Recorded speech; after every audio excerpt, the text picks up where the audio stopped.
Welcome back दोस्तों, उभरता India news में आप सभी का फिर से स्वागत। आज की तारीख है 22 सितंबर और दिन है वीरवार का। तो चलिए बढ़ते हैं अपनी आज की ट्रेंडिंग न्यूज की तरफ। जम्मू स्वास्थ्य और चिकित्सा शिक्षा सचिव उपेंद्र कुमार ने प्रधानमंत्री टीबी मुक्त भारत अभियान के तहत जम्मू और कश्मीर में राष्ट्रीय क्षय रोग उन्मूलन कार्यक्रम के कार्यान्वयन की समीक्षा की। सचिव के अधिकारियों का आह्वान किया कि इस अभियान को एक जन आंदोलन बनाते हुए नागरिकों के कल्याण के प्रति कर्तव्य के रूप में प्रधानमंत्री टीबी मुक्त भारत को उच्च प्राथमिकता दे। राष्ट्रीय रणनीतिक योजना का लक्ष्य 2025 तक भारत में टीबी को समाप्त करना है और JKUT 2025 तक लक्ष्य हासिल करने के लिए प्रतिबद्ध है।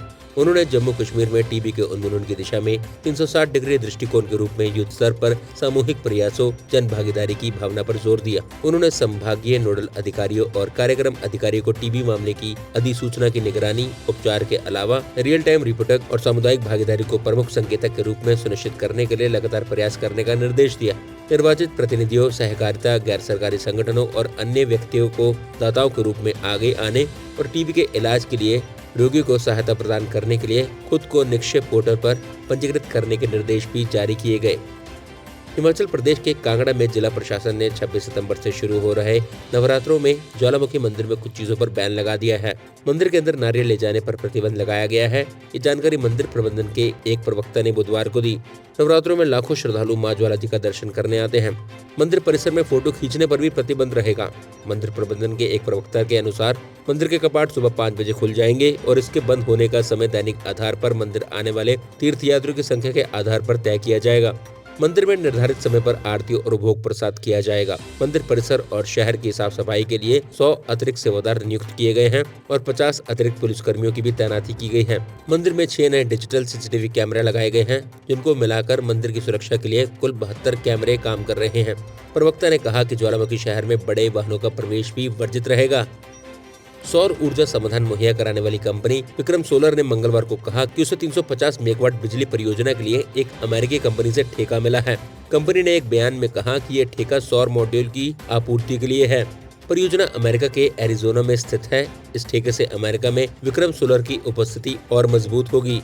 विक्रम सोलर के वाइस चेयरमैन और प्रबंध निदेशक ज्ञानेश चौधरी ने कहा, भारत में बने उच्च गुणवत्ता वाले मॉड्यूल की मांग अमेरिका में तेजी से बढ़ रही है। हम अमेरिका में अपनी बाजार हिस्सेदारी को और मजबूत करने पर ध्यान केंद्रित कर रहे हैं। कर्मचारी चयन आयोग ने पिछले कुछ महीनों में दिल्ली पुलिस में कांस्टेबल और हेड कांस्टेबल की 3 भर्तियां निकाली हैं और इन तीनों भर्तियों के लिए इस वक्त चयन प्रक्रिया चल रही है। आयोग द्वारा निकाली गई इन भर्तियों के जरिए दिल्ली पुलिस में हेड कांस्टेबल के 835 पदों, head constable assistant wireless operator, teleprinter operator के 857 पदों तथा कांस्टेबल के 1411 पदों पर भर्ती की जानी है। अभ्यर्थियों के लिए राहत की बात यह है कि आयोग के इन तीनों भर्तियों के लिए पहले चरण की परीक्षा की तारीखों का ऐलान कर दिया गया है।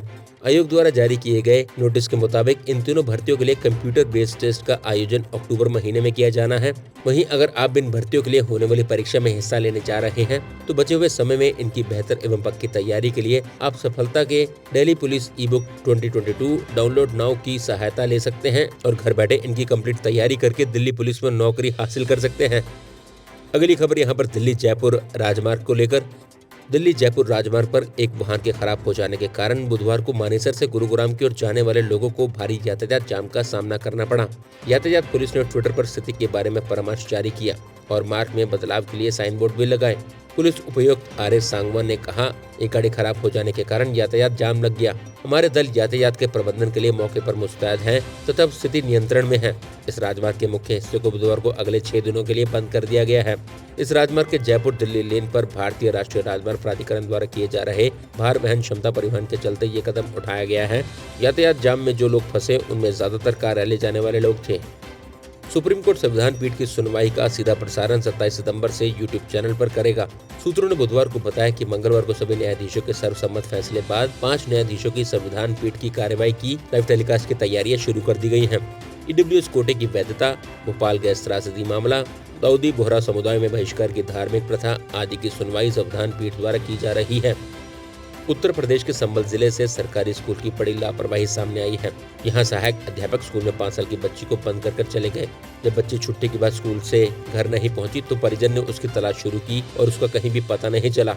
वहीं बच्ची ने भूख प्यास से स्कूल में किसी तरह रात बिताई। सुबह विद्यालय खुला तो बच्ची का पता चला। बता दें कि मामला थाना हजरत नगर गढ़ी का है, जहां पर ज्ञान सिंह की 6 वर्षीय बेटी अंशिका अपने ननिहाल धनारी थाना क्षेत्र के धनारी पट्टी बालू शंकर में नाना लालाराम नानी नीरू देवी के साथ रह रही है।